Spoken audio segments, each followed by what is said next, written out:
Hello friends, welcome to my channel my unique academy. Friends, हम लोग पढ़ रहे थे प्राइड एंड प्रेजुडिस और इसमें आज हम लोग पढ़ेंगे चैप्टर नंबर 57। पिछले वीडियो में हम लोगों ने बात किया था कि जो लेडी कैथरीन डी बॉर्ग थी वो एलिजाबेथ के घर गई हुई थी और वहाँ पर उल्टा सीधा बात करके वो आई, सबको गुस्सा दिला के आई, खुद भी गुस्सा होकर आई। मतलब वहाँ पे गई तो उनकी जो है कि बातों से सभी लोग नाराज़ हुए। एलिजाबेथ की भी लेडी कैथरीन ने खूब भर भर के बेइज्जती की, उल्टा सीधा बोला, तो एलिजाबेथ काफ़ी परेशान हो गई थी। तो वही चीज़ आगे यहाँ पे है कि एलिजाबेथ रिमेन डिस्टर्ब्ड। एलिजाबेथ परेशान रही फॉर सम टाइम, कुछ समय तक, by the visit of lady Catherine, lady Catherine के आगमन से। यानी लेडी कैथरीन जब उसके घर गई थी तो उल्टा सीधा बोल के आई थी, तो उनके जाने से, उनके आगमन से एलिजाबेथ काफ़ी समय तक परेशान रही। द नेक्स्ट मॉर्निंग, अगली सुबह, हर फादर, उसके पिता, mister Bennett asked, mister Bennet ने बुलाया, हर उसे, टू सी, मिलने के लिए, हिम, उससे, इन द लाइब्रेरी, लाइब्रेरी में। यानी अगली सुबह लेडी जो एलिजाबेथ थी उसके पिता मिस्टर बेनेट, उन्होंने लाइब्रेरी में एलिजाबेथ को बुलाया मिलने के लिए। ही टोल्ड हर दैट, उन्होंने उसको बताया कि he had received a letter from Collins, कि उनको कॉलिंस से एक पत्र मिला है। यानी एलिजाबेथ के पिता ने बताया कि कॉलिंस का एक पत्र है। कॉलिंस कौन है? वही विलियम कॉलिंस, जो कि लेडी कैथरीन डी बॉर्ग को बहुत ज़्यादा सम्मान देता है, बहुत ज़्यादा रिस्पेक्ट देता है, बहुत ज़्यादा मानता है। तो उसका पत्र मिला। Collins had written in his letter, Collins ने उस पत्र में लिखा था दैट कि Elizabeth would no longer bear the name of Bennet, कि Elizabeth would no longer bear, अधिक समय तक नहीं पहनेगी, the name of Bennet, Bennet का नाम। बेनेट का नाम पहनने का मतलब ये है कि एलिजाबेथ के साथ बेनेट का नाम जो है ये बहुत दिनों तक नहीं जुड़ा रहेगा। क्यों नहीं जुड़ा रहेगा? आप दिमाग लगाइए, क्योंकि एलिजाबेथ की शादी होने वाली है। तो भाई शादी जब एलिजाबेथ की होगी तो उसका नाम चेंज हो जाएगा। जैसे जो उपनाम होता है वो पति का लग जाता है ना।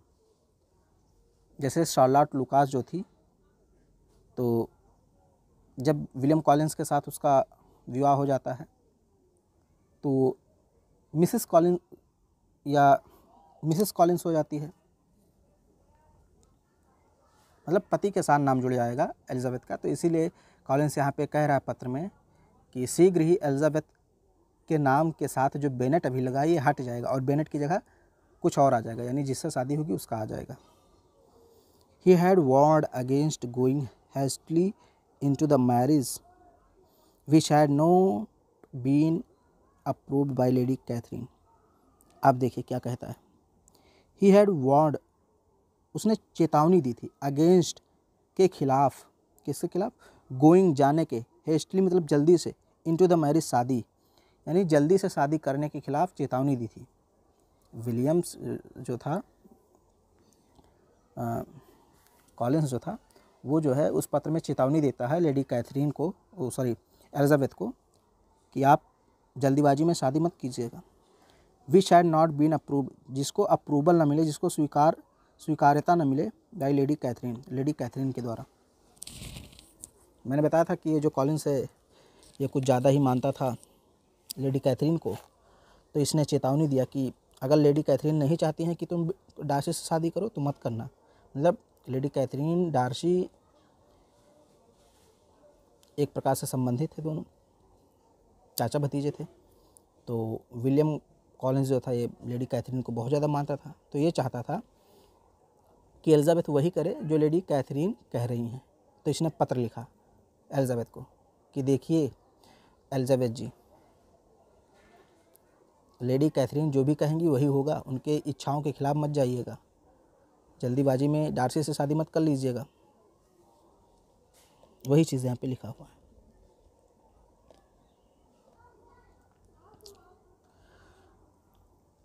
Mister Bennet said that, Mr Bennet ने कहा कि he had only been amused, कि वे सिर्फ खुश हुए थे, प्रसन्न हुए थे, बाय दिस लेटर, इस लेटर के द्वारा। यानी मिस्टर बेनेट ने जब उस पत्र को पढ़ा एलिजाबेथ के सामने तो उन्होंने कहा इस पत्र ने तो सिर्फ और सिर्फ मेरा मनोरंजन किया है, मुझे मज़ा आया पढ़ के।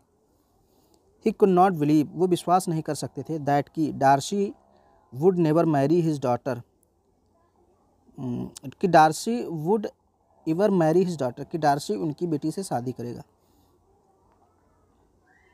मतलब जो मिस्टर बेनेट थे उनको भी नहीं पता था, तो उनको विश्वास ही नहीं हो रहा था कि डार्सी हमारी बेटी से शादी करेगा। Because he had never cast an eye on Elizabeth, क्योंकि उसने कभी एलिजाबेथ को आँख उठाकर भी नहीं देखा था। मतलब ये मिस्टर बेनेट सोच रहे थे। Elizabeth apparently showed no interest in the letter. Elizabeth ने मतलब स्पष्ट रूप से आप कह सकते हैं इस लेटर में, इस पत्र में कोई दिलचस्पी नहीं दिखाई, कोई इंटरेस्ट नहीं दिखाया। एंड मेंटेन्ड हर काम, और अपनी शांति को बनाए रखी। यानी एलिजाबेथ ने जब इस पत्र को देखा, पढ़ा अपने पिताजी के साथ, तो वो भी कुछ नहीं बोल सकी, शांत रही एकदम। और जो मिस्टर बेनेट थे उनको तो इस पत्र को पढ़कर मज़ा आया। उन्होंने सोचा कि डार्सी मेरी बेटी से शादी क्यों करेगा, उसने तो कभी मेरी बेटी को सही से देखा भी नहीं है। लेकिन उनको क्या पता था कि ये सब मामला पहले सेट हो चुका है। तो हम लोग आगे बात करेंगे इसके 58 नंबर चैप्टर में, और भी कहानी थोड़ी सी बची हुई है इसकी। वीडियो पसंद आए तो इसको लाइक शेयर सब्सक्राइब जरूर करें।